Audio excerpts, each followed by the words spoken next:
Greetings, everyone. We are live from our Seattle and Chicago offices and excited to share the important trends facing philanthropy today. On behalf of everyone attending today's webinar, thank you for sharing your insights and experience with us, our esteemed panel, which I will get into in a little bit. Before we begin today's presentation, I'd like to quickly review some logistics for those of you who may be new to our webinars. Close any programs other than GoToWebinar, of course. You can call in using a telephone instead of using your computer speakers. Move your cell phone away from your computer. And finally, if you experience any visual issues, you can send a chat to Campbell Company or contact GoTo at 1-800-263-6317. Because this is a product of the Giving Institute, we are not allowed to post or send out today's presentation. We do welcome questions during the webinar, and if you are willing to be unmuted, we will have you ask your question live. Please send your questions in advance by using the question pane to your right. Also, we will be playing a video, so make sure your computer speakers are on during that time, as it will not be broadcasted through the phone. And make sure to follow us on social media using hashtag GivingUSA2018. We'll be actively posting both from last week as well as this week. And I would like to take a moment to introduce Aggie Sweeney and our esteemed panel. Aggie Sweeney, Senior Counsel, Campbell Company, is a recognized expert in her field and a frequent speaker for nonprofit groups and professional associations alike, including the Association of Fundraising Professionals and Board Source. Her expertise as a change agent for organizations, regardless of size and sector, has earned her reputation as an insightful leader and strategist. Aggie was promoted to CEO of Collins Group in 2004 and led the firm as it joined forces with Campbell & Company in 2013, and she transitioned to her current role in 2017. As Senior Counsel, Aggie focuses on working with clients and mentoring within the firm. She is chair of the Giving USA Foundation Board and has served on task forces for the Seattle Foundation and Washington Women's Foundation. She is a member of the AFP Advancement Northwest, Washington Plan Giving Council, and Washington Women's Foundation. And so we were really excited to have Aggie with us because she has such incredible knowledge of the Giving USA data. So we're looking forward to having her share that information with us. And now I'm going to introduce our esteemed panel, and I will go from left to right that you can see on the camera there as opposed to the slides. So do forgive me, but we're gonna start with Brady first. Brady is the CEO of the Seattle-based Grist Media, the leading national environmental media organization. Brady is a former state legislator and served 2 terms representing Central Seattle, championing housing, mental health, environmental, and criminal justice reforms. Before joining the legislature, Brady spent 5 years at the Bill and Melinda Gates Foundation working on food and agriculture in developing countries. So welcome, Brady. We're so excited to have you. Thanks. Kris Hermanns. Excellent. Kris Hermanns is the CEO of the Proud Foundation and has been working for more than 25 years as a policy and program strategist, fundraising, and nonprofit executive. In her work with Pride Foundation, she has found a calling that bridges 2 of her passions, advocating for equity and social justice in the field of philanthropy. As the CEO of Pride Foundation, Kris mobilizes individual and institutional resources to effect real change in the lives of people who are most impacted by injustices. She is also a shareholder of the Green Bay Packers, and as someone who is reporting live from Chicago, I don't know how I feel about that, Kris, but we can talk about that later. Sounds good. And then lastly, excited to introduce Fidelma McGinn. She is the Vice President of Philanthropic Services at the Seattle Foundation. Since 2012, Fidelma has led the team that advises individuals, families, and companies on effective philanthropic strategies. Since relocating from the Emerald Isle to the Emerald City, Fidelma has served as executive director to 3 nonprofit organizations and worked in Microsoft's marketing division. So all 3, we are so excited to have you join us today. What a pleasure and what an honor to have such incredible thinkers and doers on our panel today. So with that, I'm going to turn it over to Aggie, who's going to take it from here. Aggie? Great. Thank you so much, Sarah. So to kick things off, we have a video that presents the highlights of the Giving USA 2018 report. So just pause for a moment and we'll get the video going.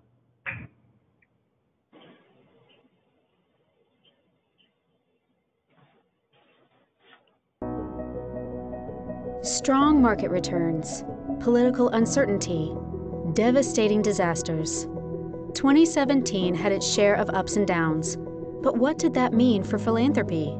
Each year, the Indiana University Lilly Family School of Philanthropy conducts the research for Giving USA, which the Giving USA Foundation publishes. Giving USA reports on the sources and uses of charitable giving in the United States. Campbell and Company is proud to support these efforts as a Giving Institute member. According to the data, total charitable giving surpassed the $400 billion mark for the first time ever, reaching $410.02 billion in 2017. That's over $410 billion being invested in our communities and bolstering our economy. What does it mean for the nonprofit sector now? Let's break it down. From 2016 to 2017, total giving increased 5.2% in current dollars. Though there have been some dips along the way, giving has grown for the better part of 4 decades. People continue to power philanthropy. Individuals made up 70% of total giving in 2017. And when you include bequests and family foundations, that number rises to 86.7%. These trends continued in 2017. What changed and why? Let's take a look. 2017 was a banner year for philanthropy. Giving rose across all 4 donor types, with particularly strong growth in corporate giving. Charitable contributions also increased to nearly all nonprofit sectors. Giving to foundations posted the highest growth rate, propelled by a robust stock market and several mega gifts. The arts and culture, public society benefit, health, and environment animal sectors followed.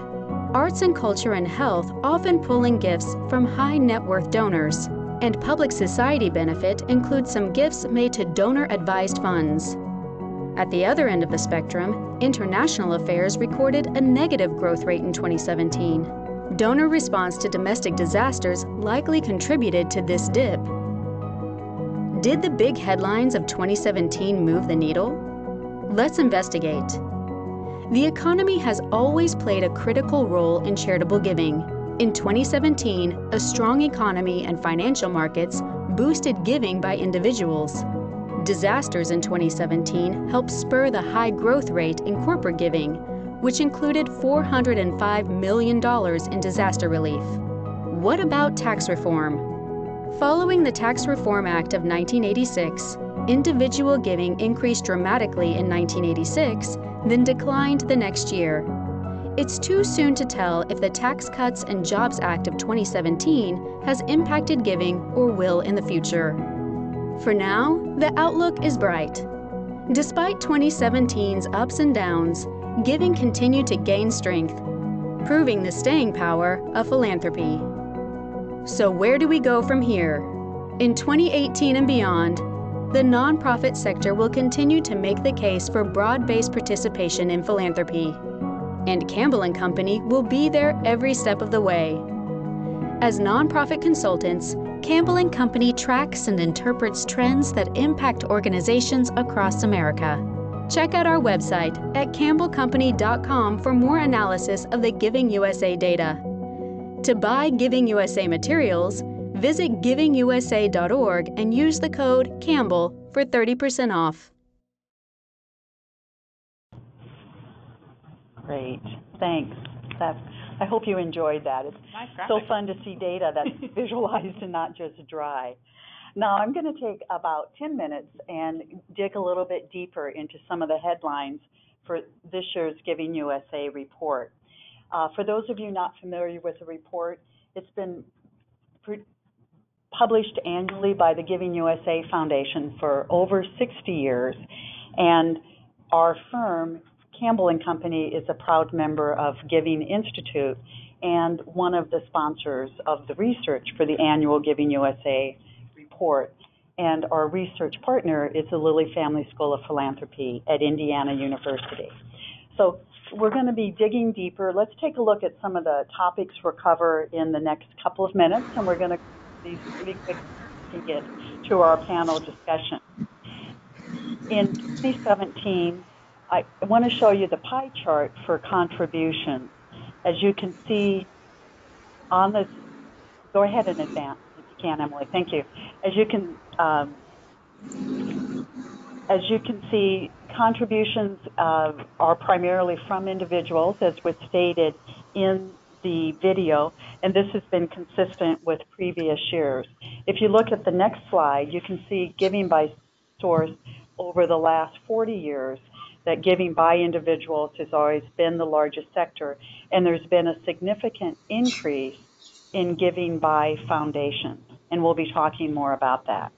Bless you. On the next slide, we can see the distribution of contributions, where the $410 billion went. As has been true for every year, giving to religion received the most contributions, but over the years it has been a smaller percent of total giving. It's followed by giving to education at 14%, giving to human services at 12%, and then gifts to grant-making foundations at 11%. We'll be talking about each of these sectors a bit, but let me show you the one-year increases. 7 of the 9 sectors increased by 5% or more in 2017 compared to 2016, and you can see these numbers. What's quite noteworthy is the significant increase in giving to foundations at 3 times the average increase in giving. This shows the 40-year history of giving by sector, and again, giving to religion is a smaller piece of the pie than what it had been, and you can see significant increases in giving to education and health. And only in the last few decades do we even measure giving to the environment and animal welfare organizations, and giving for international affairs has only been, again, in the last few decades that we've even been measuring that. I wanted to share some headlines from the Northwest, and most of this is information reported in Giving USA 2018. Some of it is from other sources, but mega donors and billion-dollar campaigns are part of the headline. They're not the whole headline. Giving to foundations, the largest gift reported last year was a gift from Bill and Melinda Gates of $4.8 billion, estimated to be 5% of their net worth that was given to their foundation. Foundations received 61% of the gifts of $1 million and more. So when we look at foundations having a 15% increase in giving to them last year, it's primarily gifts from those that are significantly wealthy. We also saw that there's more giving for the future. You're probably familiar with the Giving Pledge, and the members of the Giving Pledge are those that are billionaires and are pledging to give at least half of their assets during their lives or as a bequest, and to give that to charities of their choosing. As you can see, the amount of money that is being set aside for and being committed to philanthropy is quite significant.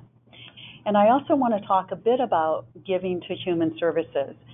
This is a sector that does not tend to attract the mega gifts like some other sectors do. And here in the Northwest, both in Seattle and Portland, and also along the West Coast, definitely the issue of homelessness is hitting headlines in the news on a daily basis.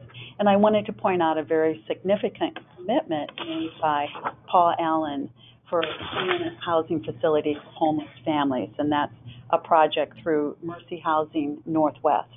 Now, this is a pledge made in the past year, but not yet all paid out. So all of this money isn't yet reflected in the Giving USA information. I want to continue with a little bit of discussion of billion-dollar campaigns. And giving to higher education is definitely done quite well in the last 4 years, where we've had increases in giving after the Great Recession. There have been 48 higher education campaigns with goals of $1 billion or more, and including the University of Washington's current campaign that has been publicly announced with a goal of $5 billion. The largest campaign is Harvard's, and it has already raised over $8 billion and is expected to be completed this year in 2018. And then another $1 billion campaign in our region is Seattle Children's. It starts with Yes campaign, and half of the $1 billion goal is for the purpose of supporting immuno-oncology research. 2017 was definitely marked by political climate and giving related to that. And our panel, I'm sure, will be wanting to talk about this topic quite a bit. But environmental organizations, definitely those in the policy and legal side, saw some record-breaking numbers in increases in giving. That was also true for healthcare and women's issues. And Planned Parenthood reported across the country a 1,000% increase in giving during the first 100 days of the Trump administration. And Planned Parenthood of the Great Northwest Hawaiian Islands, which is in a campaign to support expansion in their area, has received a $4 million gift from a family foundation, which is quite, significant just for the sheer size of the gift. And ACOU, which has been one of our firm's clients also, has reported a 400% increase in donors and very significant retention now a year later, as we're in 2018 and looking back. One market survey reported that 1 out of 5 surveyed Americans have made a reactive gift. Now, I'm not sure if the survey was completely representative of everyone, but definitely we anticipate that many donors that maybe haven't been donors before are entering activism through some of the political issues that we're facing right now. There's definitely a relationship between the economy and giving, and I think this is a big part of the story of 2017. So in last year, the S&P 500, the stock market, increased 19.5%. That's close to 4 times the increase in giving. Personal consumption was up 4.5%. You can read personal income 3.1. The GDP was up 4.1%. Corporate pre-tax profits up 4.1%, and high consumer confidence in the economy. So with that, let's take a look at how some of these factors compared to total giving in 2017. This is a graph that shows over a 40-year period changes in the S&P 500 compared to total giving. And as you can see, there's definitely a relationship, but giving tends to not go up quite as much or down quite as much, but there's definitely a relationship. And the next, often we talk about giving as a percent of GDP, and we've talked about, can we ever really break the 2% mark? It would take a significant increase in giving to get up to 2.5% even of GDP. For last year, we were at 2.1%.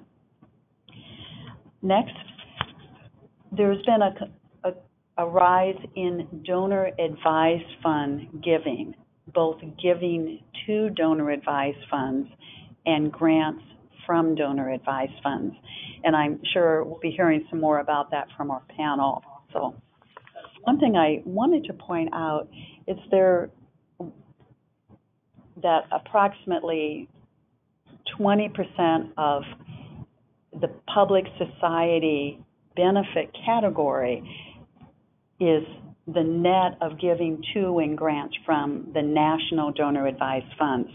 And while it's hard sometimes to really know how much is going in and going out because records are not public or may not be public until 990s are filed, but what we reported in more March of this year is that in 2016, Steve and Connie Ballmer made a $1.9 billion investment in one of the national donor advised funds.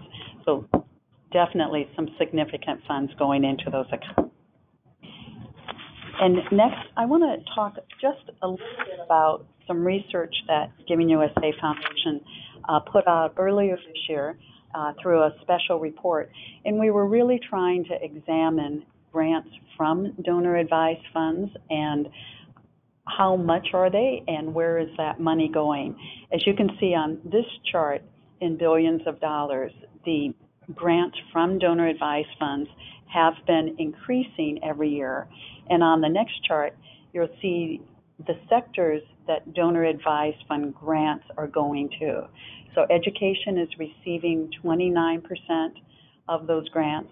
Public society benefit next. Some of the grants going to organizations in that sector or even into other funding vehicles. Then religion at 11% and human services at 10%, and then you can see the others. Now this data, the last year that this data is available for is 2015, so not quite as up to date as some of the other data.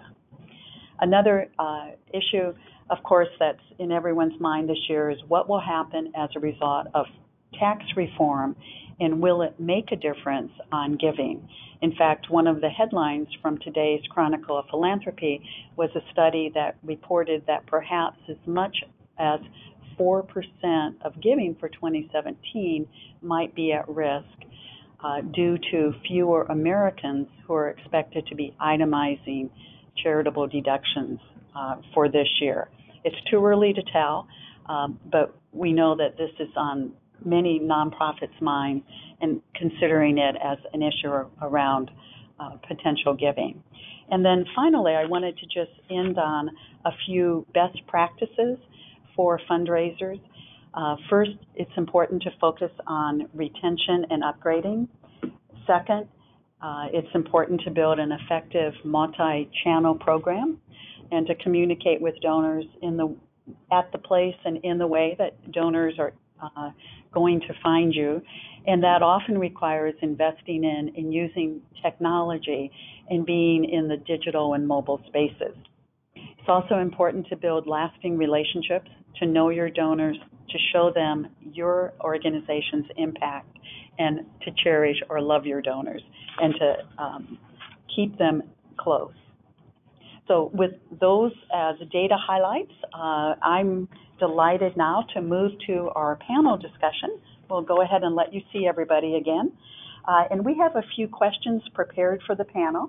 I'm going to kick that off, but it's so fun to have everybody in the same room together. And we're fortunate that our panelists have all known each other. They didn't meet today, but they work together in the greater Seattle community. And we're just delighted to have all of you with us. So the first question, and I have a few questions, and we definitely have time to take questions from those of you online with us today. So type those questions into the box. But the first question is, I just want to hear what some of your top-line takeaways are from the data and trends that you are seeing. As we've been talking about, the environmental sector is one that's really been impacted by the changing political climate. And Brady, I wondered if you could kick things off, and it might also be helpful if you tell everybody a bit more about Grist, because I'm not sure everybody really knows Grist yet. Great. Well, it's delighted to be here, and thanks for the great presentation. So I lead Grist, which is a national media organization focused on the environment that was started in 1999. So we were early digital natives, so we started online. We publish directly through our site, which is called grist.org. So I have a team of journalists, video producers, graphic designers, people doing really creative work talking about the future of our environment. And when Grist was started, it was started with a very irreverent tone. So our vision at Grist is we're working for a planet that doesn't burn and a future that doesn't suck. And our mission is to work to make the story of a better future so irresistible that you want it right now. And it's really kind of in journalism and in media, we call it solutions journalism. So how are we telling these stories of a better future that help accelerate the path that helps us get there. And that, in a sense, speaks to some of the trends that you brought up. So I have a couple reflections, having now been kind of fully in the environmental space in a period that has also, I think, been very political.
And storytelling work, more interest in thinking about kind of what's the big picture of how we go forward and kind of get out of the situation that we're in. Great. Thanks so much. Thank you. And next, let's go to you, Kris. What's your perspectives, some of your top-line takeaways from the Pride Foundation and the other work that you do? I think it echoes a lot what Brady was pointing to. I think one is there's an incredible sense of urgency. There is a flip side to that, and it's also a level of fatigue and exhaustion. And so I think that I think is just the continued bombardment on a daily basis is been very difficult. But I think it has, in fact, then resulted in donors and longtime donors in particular really sitting with trying to figure out where can they have an impact in this moment, and being even more deliberate and intentional about where they make investments. So, and I think for just by background, Pride Foundation is a regional community foundation and partners with donors and volunteers and supporters across the Northwest to transform the lives for LGBT people and their families. And that's investments across the life cycle on all different issues.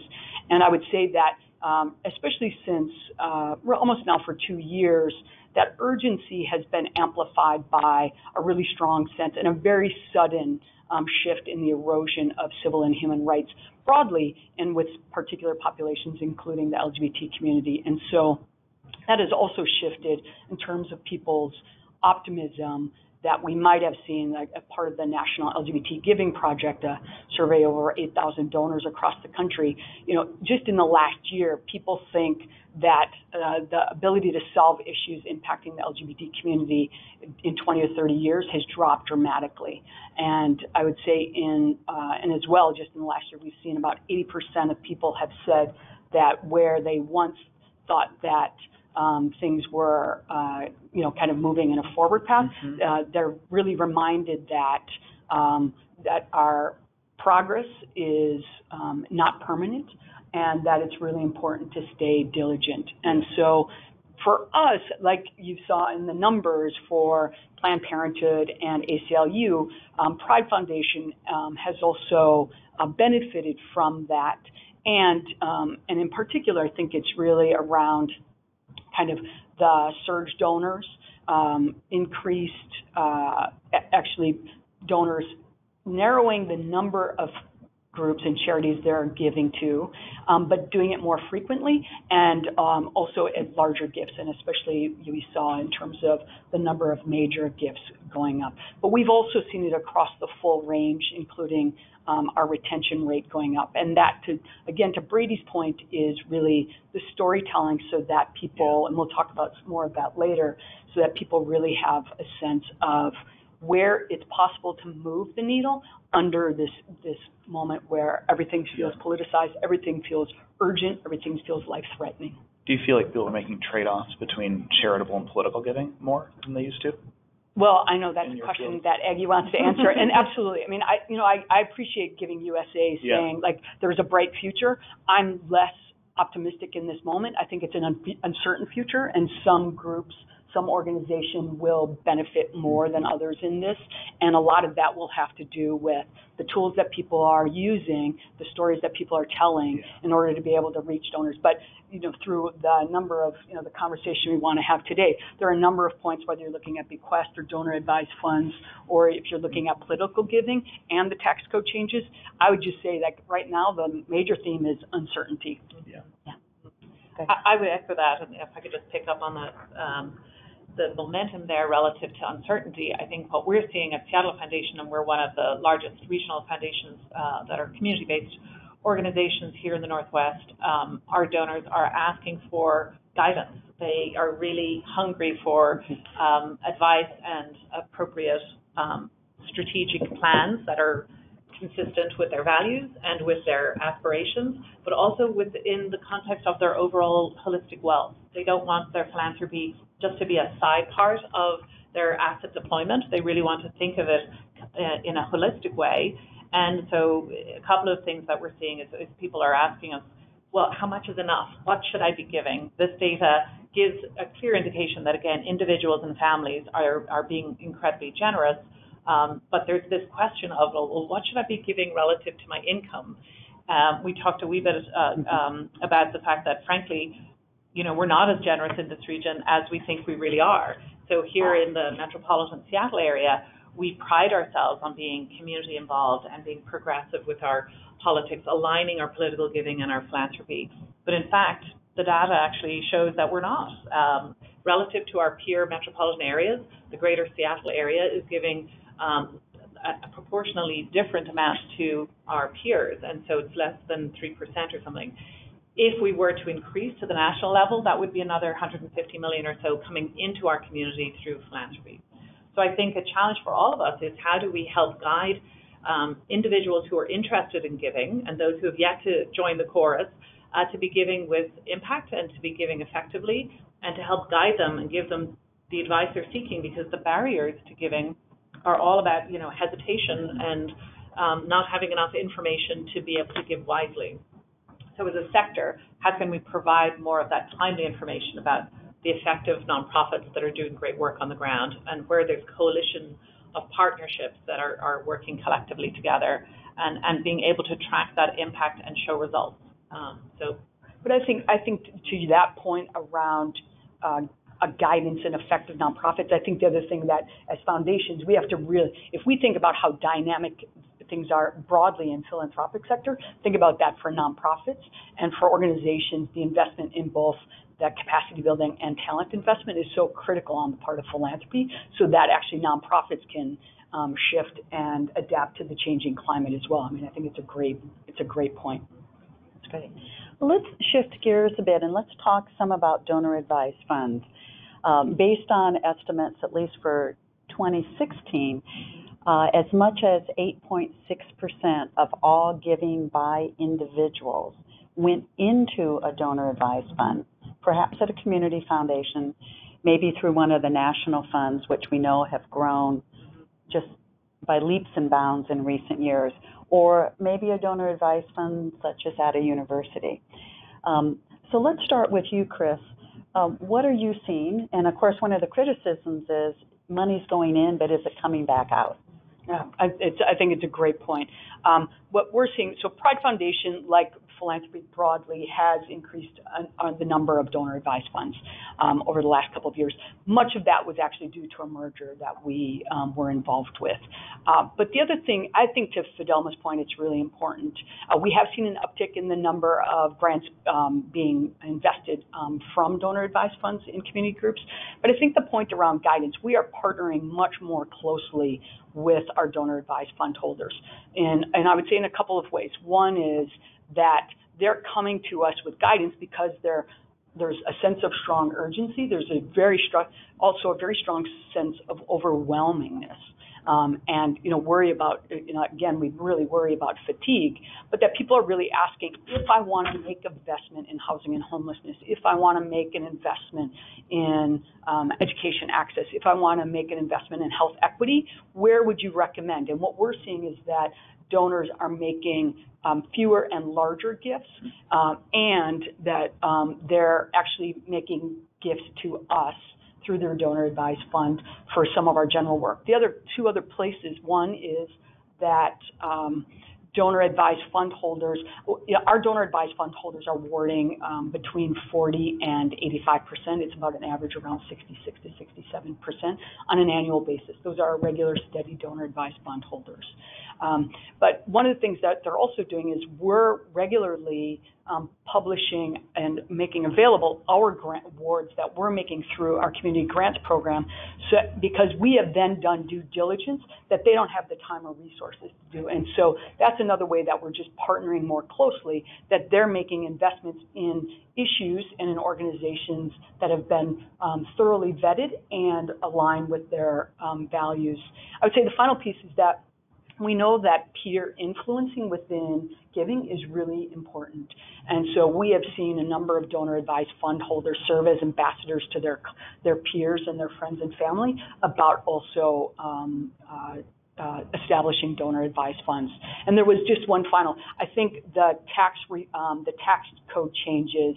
We did see a number of donors, a handful of donors right before the year end, make open donor-advised funds, explicitly saying that they are going to change their itemized tax deductions and how frequently that they do itemize. And so we're also just really conscious now about what that means for the cyclical way of giving going forward. So shall I take on that question? Well, community foundations across the country have been offering donor-advised funds as sponsoring organizations since the 80s, when they were first legislated by Congress. And it's just always interesting to me that the Congress at the time decided to give the same kind of fund structure opportunity to public charities as they did to large global financial institutions.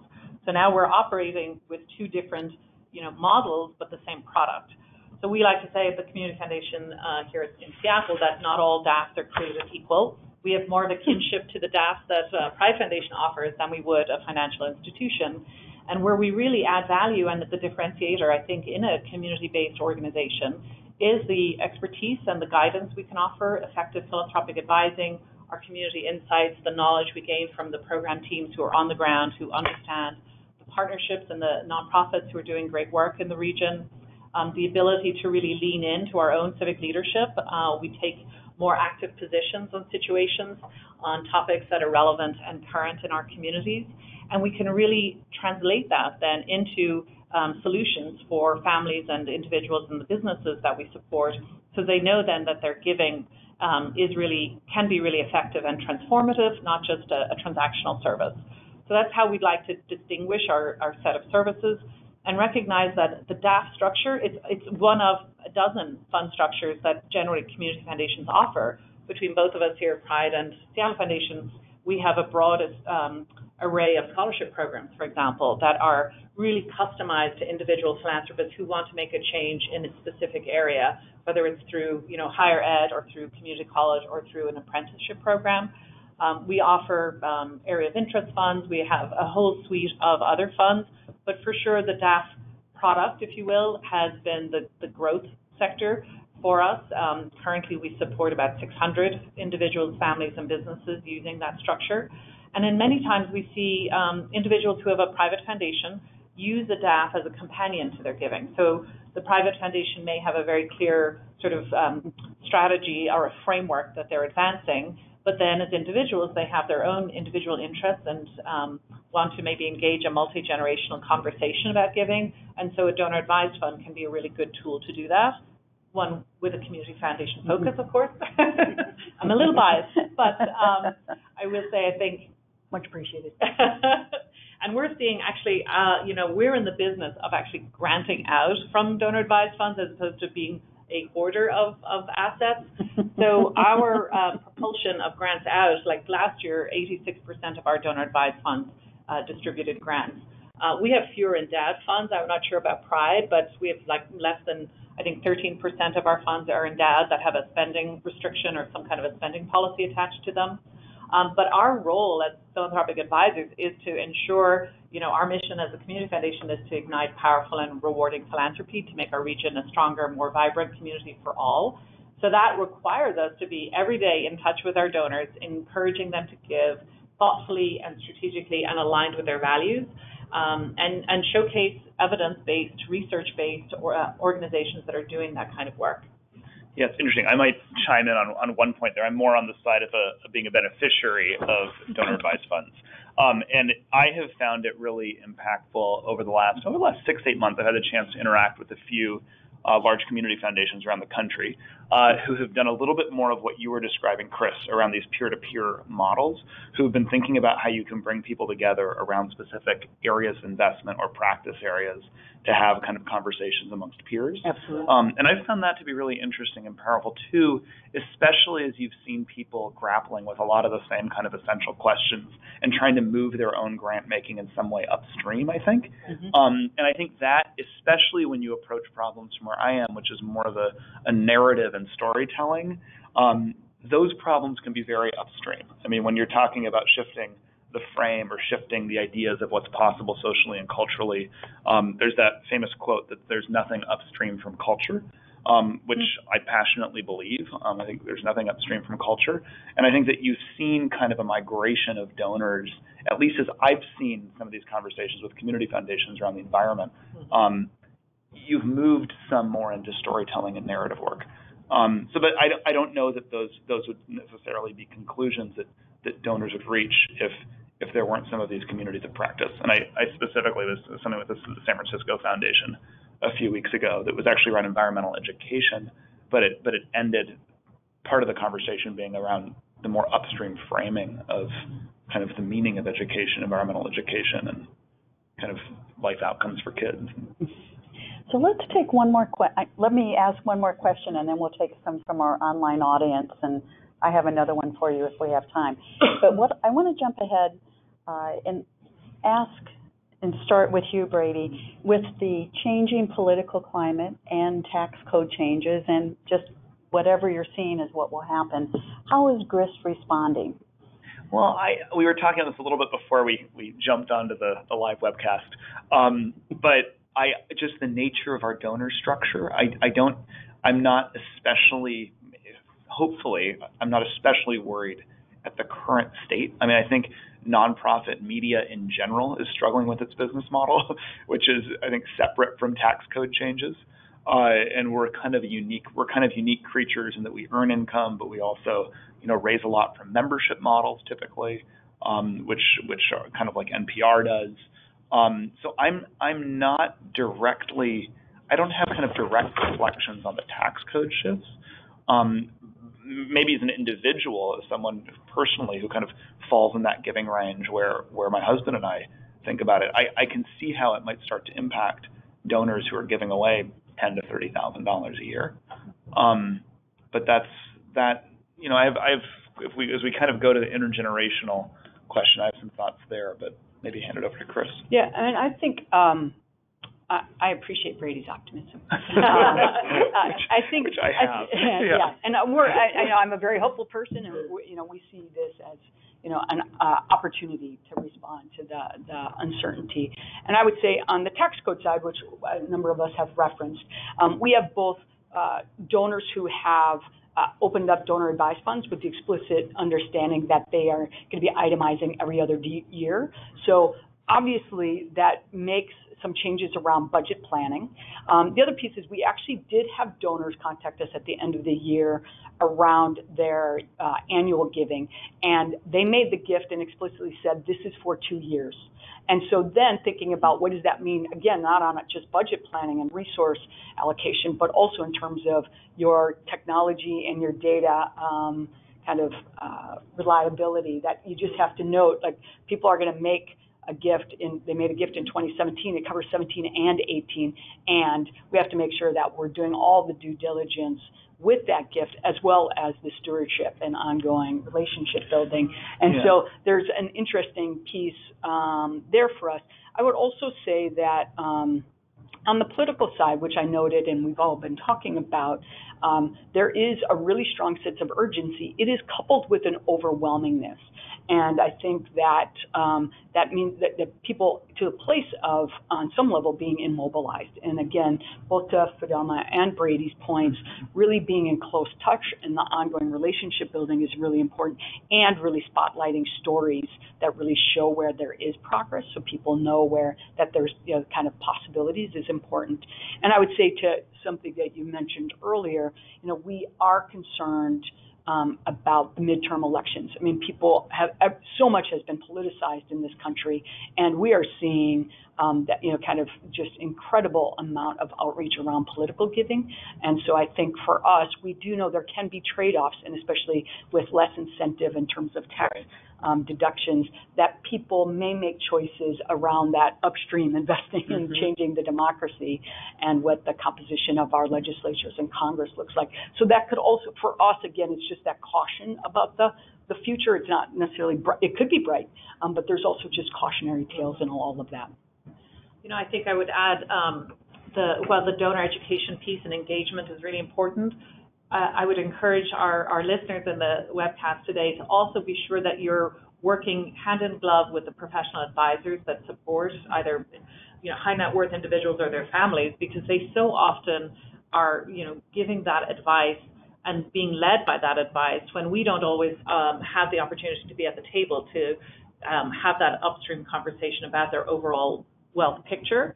I will say one of the trends that we saw last year was an increase in gifts of complex assets, and so working with estate planning attorneys or CPAs or financial advisors early in that process to think about not just the charitable tax implications, but structuring those kind of deals that might be multi-gen or multi-year in giving, and engaging with them to really think of a good philanthropic blueprint for their ongoing giving is super important. And specifically around real estate or structured gifts for the nonprofit organizations, if they don't have that built into their capacity, as you mentioned earlier, they're all under-resourced and under-capitalized.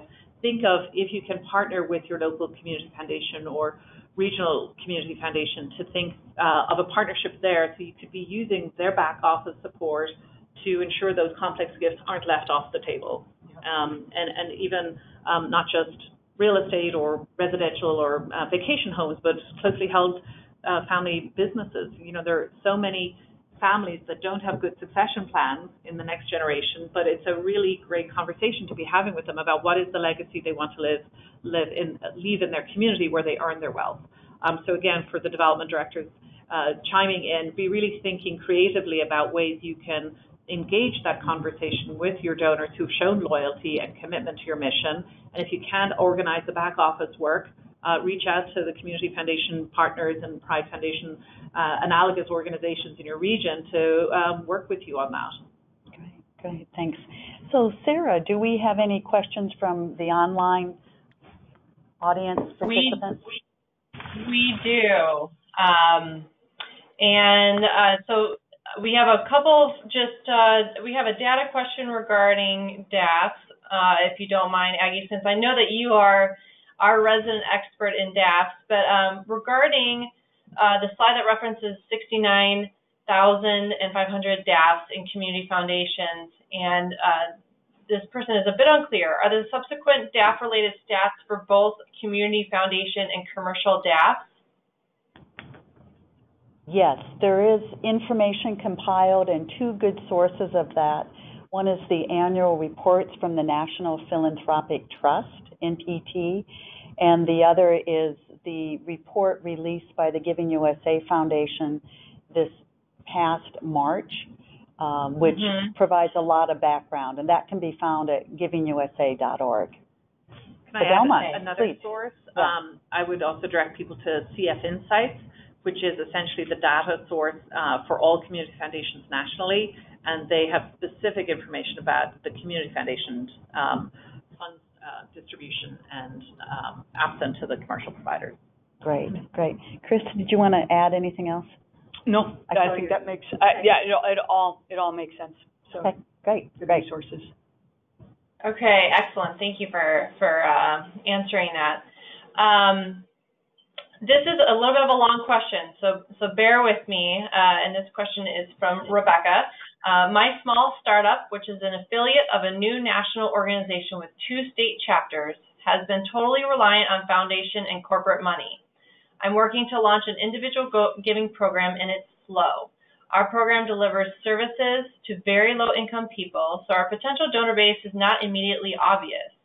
What's a good framing for finding our potential donors, especially those who are accessible via donor-advised funds? Wow. I mean, I have my initial thought, and this is something that we have, because of the close partnership we have now, or the growing partnership between our donor advised fund holders and Pride Foundation, there are, because we know what our donors' interests are, there are small startups that you described that if we know what it aligns with their kind of strategic priorities and their values, we will suggest to the donor advised funder that they may want to consider an investment because it aligns in this way, and we will make an introduction. So I think my recommendation is, given that your startup is mostly funded by foundation funding, is actually to just open up a conversation to say, kind of one of the things we're looking to do is expand into individual giving. And, if you have donor advised fund holders who are aligned with both our strategy and our values, we would appreciate an introduction. There's nothing, Fidelma can say no, but we will definitely put that we would definitely put that on the radar of donors, because we are in the business of trying to support the most strategic and effective philanthropy of our donors. Yeah. And so if that's your organization, we want to make that happen. Yeah. And also to be thinking about, for that question, if you're part of a national entity, a parent entity, definitely I'm sure they're giving you advice about any new chapters that are starting up, and maybe offering challenge grants from donors and other chapters to get the new chapter established and up and running. So while you're cultivating your localized base, try and leverage the connections and the knowledge of the other chapters that are sort of already on their way, and try and transfer their storytelling and the work that they're doing with impact that you can model in a way as exemplars of the work that you're trying to do if you haven't got the track record yet.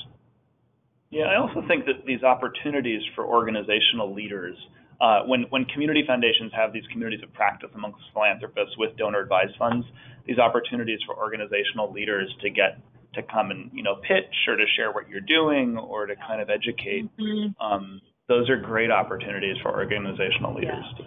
Well, and Social Venture Partners has done this great project called Fast Pitch in many, many cities now. I don't know how many cities.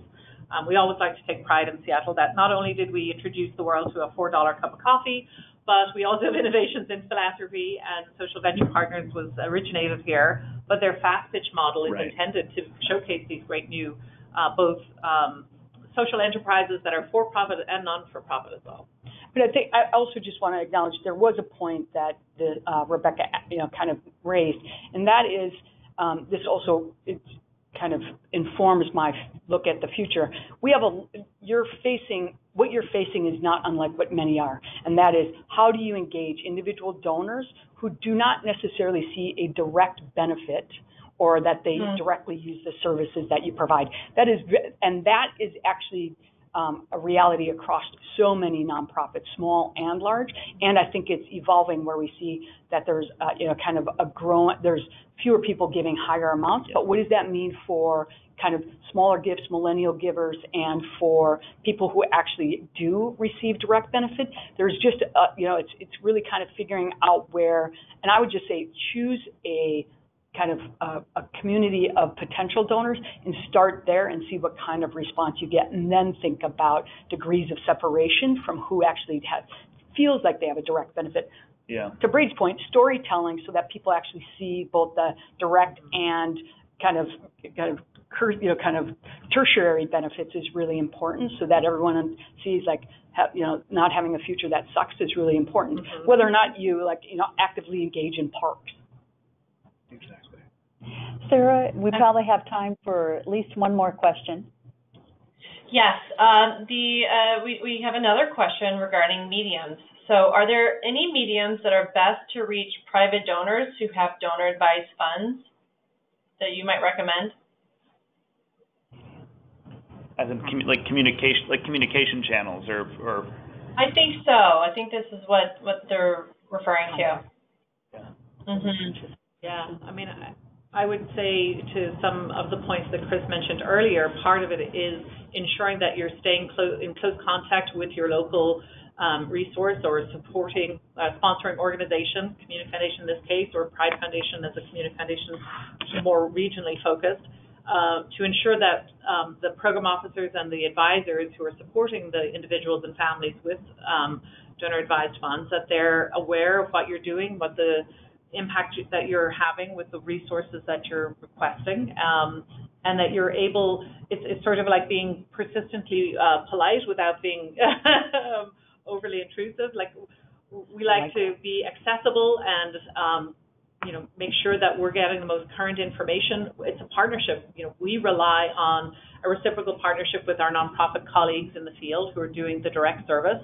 We're somewhat of an intermediary, but a knowledgeable broker of information. And we want to be able to translate that to donors who are interested and aligned and have shared values relative to your mission. So that's kind of the core unique aspect of the work that we do on an ongoing basis. We do briefings with our nonprofit partners. We bring our donors together with the nonprofits to establish those connections, and then the stewardship effort is on the, on the good work that the development team will do. For example, in our case, over the last 8 years, we've been presenting this large one-day online giving campaign. Some of you may be familiar with this, called Give Big. And each year we, had this very fabulous day of generosity, and then the nonprofits who participated, between 1,600 participants with maybe 50,000 donors on an annual basis, those relationships then are for the nonprofit to cultivate. The Community Foundation's role isn't about stewarding those individual donors, but really giving you an opportunity to recruit and retain at a low cost the relationships with their individual donors. So those are the things that community foundations can do to enhance that relationship building for donors or high net worth individuals. I also think it goes back to the point that Brady opened with, and that's around storytelling. So that, I think the other thing that we have to make sure that all nonprofits are doing is telling a story, is spotlighting donor leadership and activity that they want others to mirror. And so I think if you are currently engaged with, you have a donor that's supporting you through a donor advised fund, really making sure you spotlight that investment and that partnership is really important, so that it may not be something that even your broader audience and constituent group may even know that that's a possibility. And so I think it's also just really important to constantly kind of elevate the good work that's happening, so that people can see themselves in that and want to be a part of it. Well, we have many more questions that I would like to ask, and also from our online audience, but we are running out of time. So I want to ask each of our panelists just to make a few closing remarks. And one thing we wanted to touch on, we've run out of time, is the intergenerational transfer of wealth. So you can choose to highlight that if you want. But let's start with you. Well, I actually am going to touch on that last point. Thanks. It's great to be here.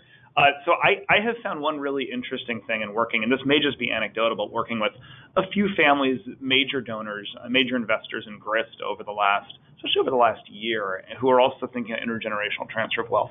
And what I've found, especially in this environment today, that you're seeing a generation of donors, millennials, who see the world much more intersectionally, who see the world much more integrated, who see the connections between things like racial justice, racial equity, immigration, climate justice, environment, politics, I would say in perhaps a more integrated way. And I also see it in some ways kind of radicalized. And this may be happening on both sides of the giving spectrum politically, but that has been interesting for me to see. And I think that it's just happened, perhaps this is not a trend nationally, but it's certainly been true with the sets of donors that I've been working with. I think it's an exciting trend, and I think it's one that, again to touch on optimism, I think it's one that is right for this moment, and I wonder if that continues. Yeah, and I would echo that, and I'll focus on the optimism as well. I think that what we're seeing is really that people are moved by stories, and if one way to cut through just the overwhelming amount of information that people have is really to focus on stories of impact, where people can feel like in everything else that's going on, that there is change and really positive and transformative change happening, and there are organizations and leaders that are making that happen, and there's a way that they can invest to be a part of that. I would say the other piece, and both of you have touched on this, one of the things that we have really seen a kind of a strong response to is bringing people together in community with people who share their values and their priorities. That people, across the last 6 weeks, we've held a number of community events and brought people together, and we've seen an increase in the number of people who've turned out and who've made gifts at that. And people are really looking for something to kind of that really ground them, and being in the company of other people in order to just draw hope from has really been important. And so that's also been, just kind of thinking for us, what does that mean for how do we make sure that we're supporting the community in a very broad way. I think I would reflect on the fact that philanthropy can do a lot, but it can't do everything. And so being mindful of how we are playing a role to bring other parties to the table, certainly public agencies, the private sector, and the philanthropic sector need to be more aligned. There's way too much fragmentation going on, and failed efforts, great hopes, but poor delivery, because we're all trying to kind of find a solution or fix the problem independently. So the more alliances we can build, and again, for our nonprofit partners to be woven into that through all the different connections that you have and the relationships with elected officials or private businesses, to really think about leveraging all of those resources together. And the other area that we didn't get to talk about too much at all is beyond kind of political giving and aligning your values. Many of our donors are interested in taking their whole sort of capital structure and deploying that through impact investments. And so how, as we, the social sector, can really provide enough of an effective pipeline of deal flow in a way to ensure that those individuals who are interested in both a social and a financial return can use that tool and that mechanism to really activate change in a faster pace. I have an idea for you. Yeah, good answer. Well, thank you, Brady, Kris, and Fidelma, and thank you for participating and listening in on today's Giving USA 2018 Northwest Perspective. If you're interested in downloading complimentary highlights or infographic or purchasing any of the Giving USA products, please go to givingusa.org and enter in Campbell for a 30% discount. Thank you. Thank you. Thank you, Aggie. Thanks, Aggie.